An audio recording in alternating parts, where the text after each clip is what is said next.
Good afternoon, friends. Stephen Ben-Nun here with Israeli News Live. Guys, there is so much that is going on in the world right now. It's not even funny, and you guys know this as well as I do. Of course, we had just the other day, the Yemeni rebels bombed or were able to get through all of Israel's different defense shields there and drop a bomb right there in the vicinity of Ben Gurion Airport. Not that it dropped on the airport, but pretty doggone close. Netanyahu, though, he definitely responds with a sledgehammer. He sends 30 warplanes down to Yemen, and of course he attacks their airport and obliterates it. He totally disables not only the airport, the tower, the facility, the planes, which seems not a little bit overkill to be bombing people's planes, because those belong to airlines, not to the Yemenis.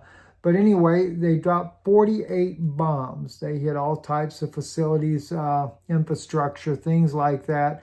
Basically, doing like they're doing in Gaza, fixing it to where the people are going to starve to death, making sure they bomb the port where they couldn't receive foods, the warehouses, etc.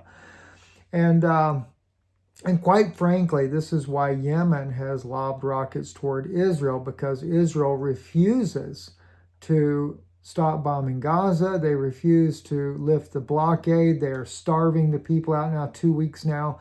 No food is going in.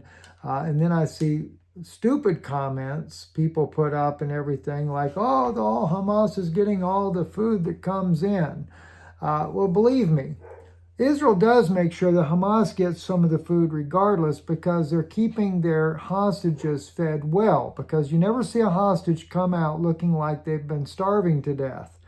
So that also furthers my belief about October the 7th.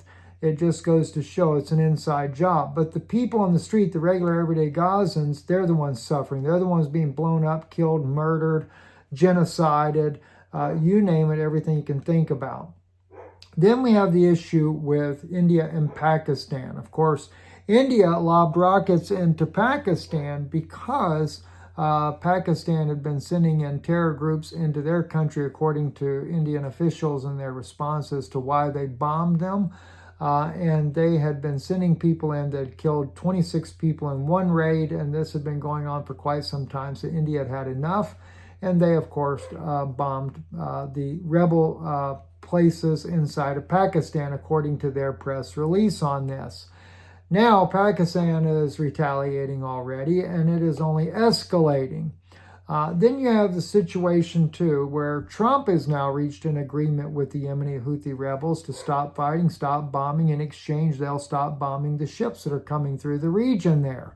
I'm sure that'll last for a little bit until, of course, Yemen shoots another missile over at Israel, because there's no truce between Israel and Yemen. And then the United States will get back to bombing Yemen all over again. What's really going on, though? When I look at this Club of Rome map, it is a new world order. It is a very strange system that was met about years ago, and they continue to meet even up into modern times here, about what to do to bring the world to a more sustainable environment. It is a way to do away with your democracy, a way for you to do away with your freedoms in light of the better good. Now, I'm going to be doing a special broadcast on that in the next day or so over on our Patreon channel, and try to get back by this weekend to do our marathon week of 5 videos there in a row. And we've had all kinds of issues that have come up, as you can see by some of the videos I've posted recently, the audio off sync, but what an amazing video that I did post.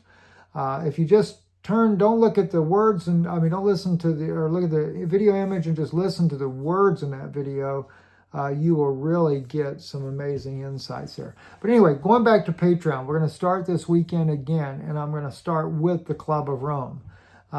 Because everything that's happening, Trump wanting Canada and Greenland, is part of the Club of Rome plan.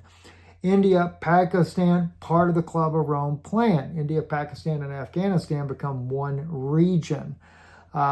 everything is shifting in that direction. So I have a feeling that we're really starting to see this global new system being put into place, but they're using war as a means, because that was the other problem. There was too many humans on the earth. That's what these interesting 70 men that they brought together for the first Club of Rome meeting in 1973. So we're going to go into that. We're going to go into different meetings they've had over the years, how it's evolved, what you can expect, and what their agenda really is. They were looking all the way up to 2060 when they first talked about the Club of Rome and what their plans were, nearly 100 years later. And here we are in 2025, not too far away from 2060. Anyway, these are some of the updates that I wanted to bring to your attention there. And like I said, many of you guys know it. Of course, Israel, they've had these major fires in Tel Aviv. They've had flooding kind of this time of the year, spring of the year. That does happen. There's flooding, especially if Israel gets a little bit too much rain.